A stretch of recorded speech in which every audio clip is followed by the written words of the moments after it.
The realtor's voice came through my son's phone, clear enough that I heard her say, "Daniel, the closing is set for Friday at 2 o'clock, and the buyers want the keys the same day." I was sitting 6 feet away from him in his guest bedroom, 22 days out from triple bypass surgery, with a pill organizer in my lap and a glass of water I had not yet drunk. My son did not know I was awake. He thought I had taken the afternoon dose.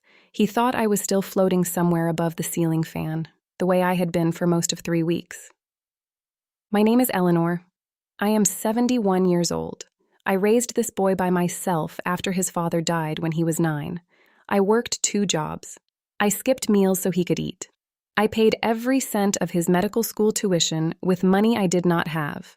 And on a Wednesday afternoon in April, while my chest was still wired shut underneath a cotton nightgown, I listened to him sell the craftsman house I had lived in for 43 years. He thought the paperwork I signed in the hospital made him untouchable.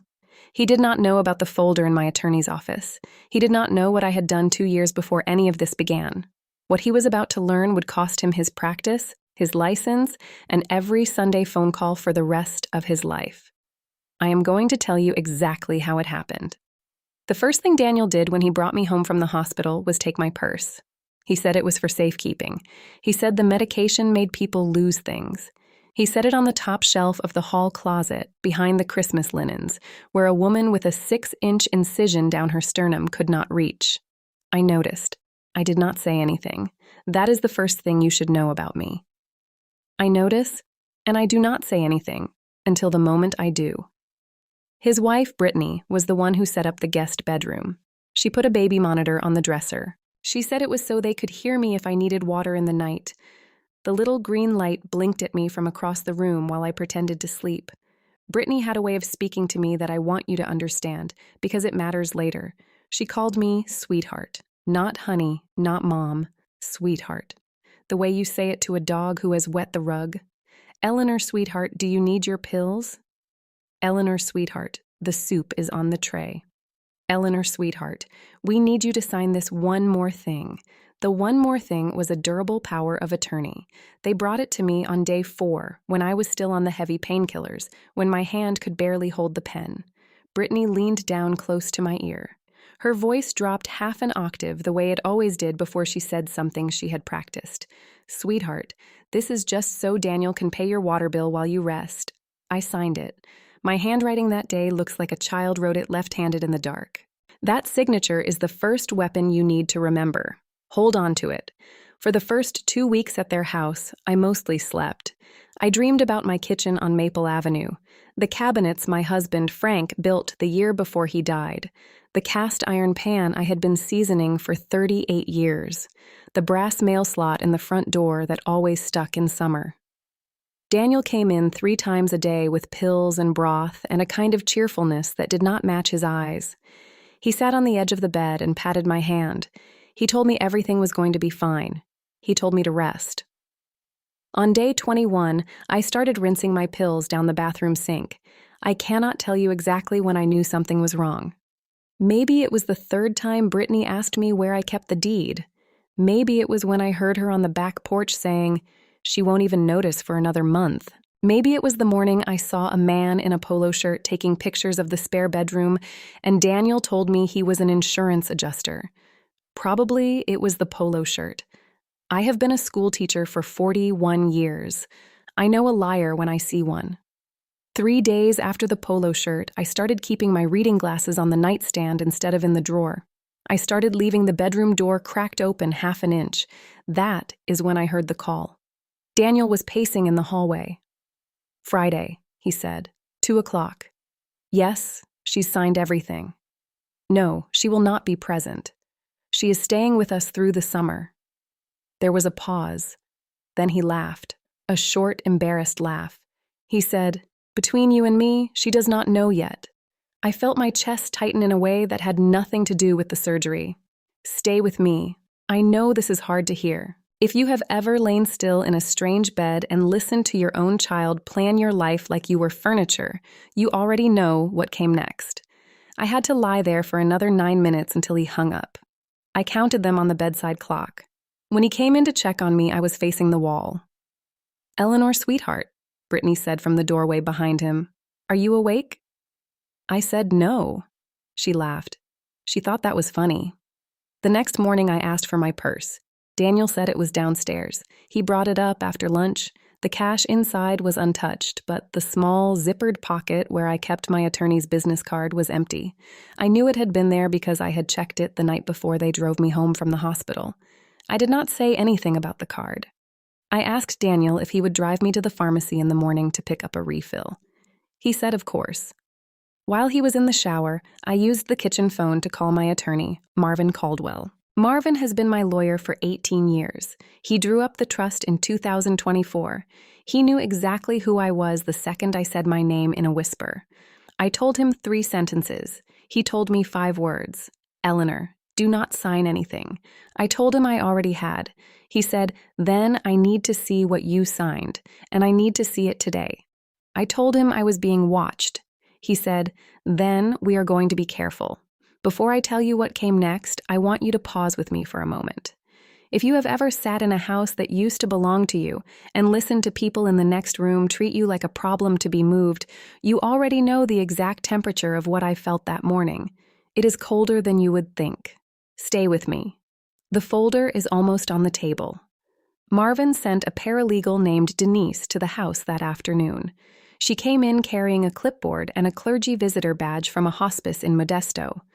Brittany answered the door. Denise said she was from a senior outreach program checking in on cardiac patients. Brittany did not like it, but she could not refuse without looking cruel in front of the neighbor who was watering her lawn across the street. Denise sat with me for 19 minutes. We held hands and prayed out loud while she slid 2 pieces of paper under my pillow. One was a notarized revocation of the power of attorney. The other was a sworn affidavit describing my medical state on the day I signed. I signed both with a pen she pressed into my palm under the blanket. Brittany hovered in the doorway. She kept saying, "Eleanor, sweetheart, do not tire yourself." Denise smiled at her and said, "The Lord renews her strength." That is weapon number 2. The revocation. Hold on to it. That night, I did 3 things. I memorized the realtor's name from the side of a yard sign I saw on the way back from the pharmacy. I wrote down every prescription bottle on my dresser by hand on the back of a Sunday church bulletin. And I asked Daniel very softly when he thought I might be well enough to visit my own house. He said, "Mom, I think it is better if we wait." I said, "Of course." He patted my hand. He told me to rest. 3 days before the closing, Brittany made meatloaf. She sat across from me at the kitchen table and asked me if I had ever considered Bakersfield. I said, "What about Bakersfield?" She lowered her voice the way she always did. "Sweetheart, there is the cutest little studio apartment over on Truxtun.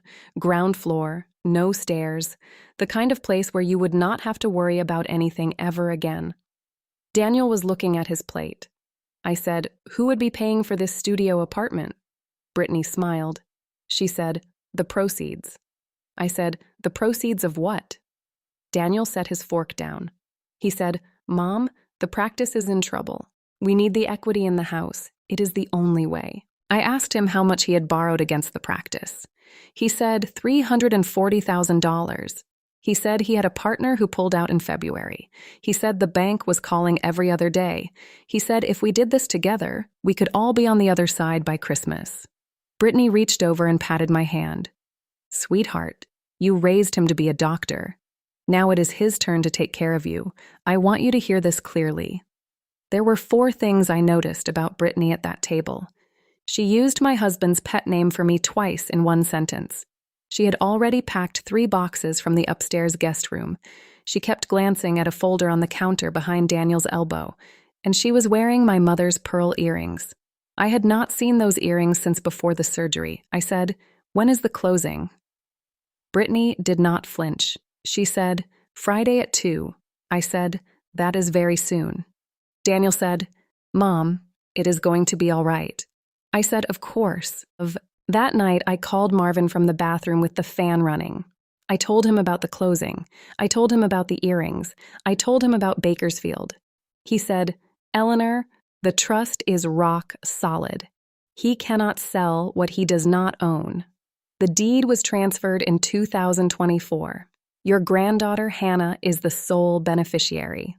I am the trustee. Daniel has no authority over that property and never did.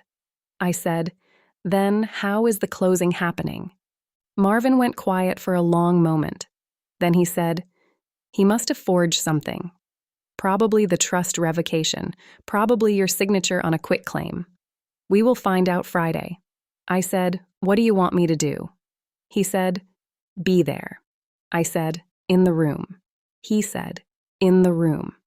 I want to tell you something I have never said out loud. I sat on the edge of the bathtub at 71 years old with a row of staples down the middle of my chest, and I smiled for the first time in 3 weeks. Friday morning, I told Daniel I wanted to come to the closing. I said I wanted to sign in person. I said I wanted to see the buyers and wish them well in my home. He looked at Brittany. Brittany looked at the floor. Daniel said, Mom, are you sure you are up for it? I said, I have never been more sure of anything. He drove me to the title company on Oak Street. He held my elbow walking from the car. He told me 3 times to let him do the talking. He said it the way he used to tell me to let him do the math when he was 11 and embarrassed of me at the grocery store. The conference room had a long table and 8 chairs. The buyers were a young couple from Fresno. The wife was pregnant. They smiled at me the way people smile at someone they think is about to give them a gift. Marvin was already there. Daniel froze in the doorway when he saw him. Marvin stood up and said, Daniel, it is good to see you again. Please sit down. Daniel said, what is he doing here? I said, he is my attorney. He drew up the trust. The room went quiet. Nobody spoke for what felt like a full minute. Brittany said, what trust? Marvin opened a manila folder and set 3 documents on the table. He slid them across the wood one at a time, the way you deal cards. The first was the original deed transfer from 2024, with my signature notarized, recorded with the county. Hannah's name was on it as beneficiary. The second was the revocation of the power of attorney, signed under my pillow 9 days earlier, witnessed and notarized by Denise. The third was a forensic handwriting analysis of the quitclaim Daniel had filed with the title company that week. The analyst, a retired California Department of Justice examiner, had concluded that the signature on the quitclaim was not mine. Daniel's face changed 3 different colors. Brittany made a small sound in the back of her throat like she had stepped on a nail. The title officer slid the file shut. He said, I am terminating this transaction. He said it like he was reading off a piece of paper. The pregnant buyer started to cry. Her husband put his hand on her back. I leaned forward in my chair, and I looked at my son across the table. I said, Daniel, the house was never yours to sell. He opened his mouth. He closed it. Marvin said, one more thing. He pulled a 4th envelope out of his briefcase. He slid it across the table toward Daniel. He said, this is a courtesy copy. The State Bar of California received the original at 9 o'clock this morning, along with a complaint for forgery and elder financial abuse. The Sacramento County District Attorney received a duplicate at 10. Brittany picked up her purse. She picked it up too slowly. Daniel said, Mom, please. I said, please what? He did not have an answer. I stood up by myself. Marvin offered his arm. I took it. I walked out of that conference room with my back straighter than it had been in 3 weeks. 3 months later, the dental board suspended his license pending the criminal investigation. 6 months later, the practice closed. The patients went to a younger dentist in Roseville. The equipment was auctioned in a parking lot in November. Brittany filed for divorce in February. She kept the pearl earrings. I let her. I have been back in my house on Maple Avenue for 14 months now. The cast iron pan is on the stove. The brass mail slot still sticks in summer. Hannah comes every other weekend. She is 23. She is studying to be a paralegal. She asked me once, very quietly, if I felt bad about what happened to her father. I told her the truth. I told her I felt sad. Not bad. Sad is different. Daniel calls every Sunday. 3 rings, then voicemail. He never leaves a message anymore. He used to. There is a small zippered pocket inside my purse where I keep Marvin's business card. I check it every night before I go to bed. The card is a little soft at the corners now from being touched so many times. Last Sunday, the phone rang at exactly 4 o'clock, the way it always does. I was at the kitchen table with a cup of coffee my husband, Frank, would have made stronger. I let it ring 4 times, then 5, then 6. The mail slot opened and closed in the breeze. A small brass sound. I picked up my coffee. It was still warm. I did not answer.